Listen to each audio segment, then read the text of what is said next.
আপনারা সবাই জানেন বৈষম্য বিরোধী ছাত্র আন্দোলনে যৌক্তিক 9 দফা পেশ করা হয়েছে। আমরা আমাদের 9 দফা নিয়ে মাঠে নেমেছি। আজকে আমাদের কর্মসূচি ছিল ইউনাইটেড ইন্টারন্যাশনাল ইউনিভার্সিটি মেইন ফটক থেকে নতুন বাজার পর্যন্ত। ইতিমধ্যে পুলিশ প্রশাসন আমাদেরকে বাধা দিয়েছে। আমাদেরকে ইউনাইটেড ইন্টারন্যাশনাল ইউনিভার্সিটি ডিআইইউ ও ইউআইটিএস যৌথভাবে 3টা বেসরকারি বিশ্ববিদ্যালয় ছিলাম উপস্থিত।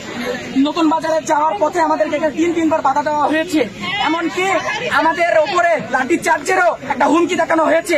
আমরা ছাত্র সমাজ স্পষ্টভাবে বলতে চাই, 52 সময় কোন ছাত্ররা হারে নাই, 66 সময় কোন ছাত্ররা হারে নাই, 69 সময় কোন ছাত্ররা হারে নাই,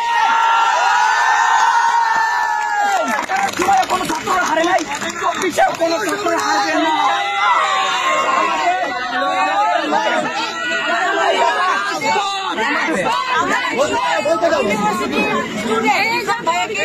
হত্যা করা হয়েছে, আমরা এখন